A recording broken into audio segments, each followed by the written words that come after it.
Hinahanap ang isang batang lalaki na aksidenteng nahulog sa Tulyahan River sa Malabon. Ang bata naglalaro raw ng mahulog sa ilog. Balitang hatid ni James Agustin. Hindi nga po makatulog. Hindi ako makapagpahinga. Nanghina na po tuhod ko. Asawa ko nandun. Iyak pa rin lang iyak po. Nahanap po yung anak namin.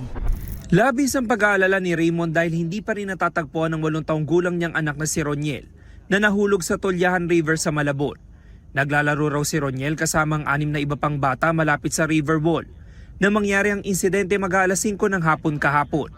Nasa trabaho noon si Raymond habang ang kanyang misis ay nag-aalaga sa kanilang bunsong anak. Hindi raw nagpaalam si Roniel sa kanyang nanay. Nakita pa ang bata sa CCTV na nasa labas ng kanilang bahay bago mag-alas 3 ng hapon. Tinawag po yata siya ng mga kalaro niya po eh.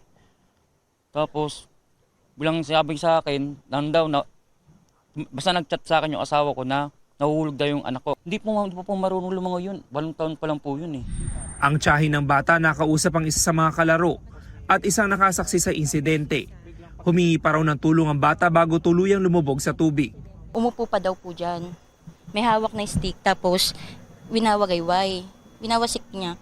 Tapos nung pagtayo, yun na po yung nalaglag kusa. Sabi din po nung isang bata din po na batang babae po nakalaro, yun yung kasama maglaro talaga dito.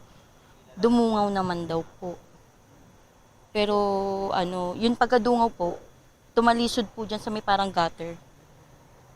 Kaya nalaglag daw po. Tulong-tulong sa search and rescue operation ng mga otoridad. Bandang alas 6 kagabi nang dumating ang mga rescuer mula sa Philippine Coast Guard. Gamit ang mga scuba gear sinuyod nila ang ilang bahagi ng ilog.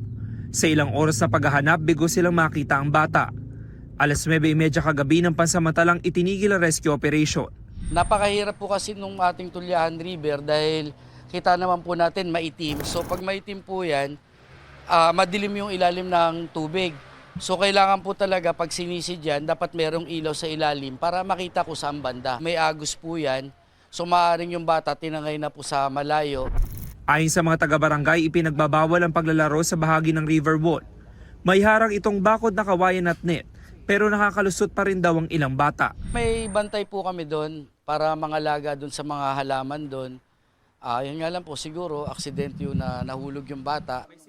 James Agustin, nagbabalita para sa GMA Integrated News.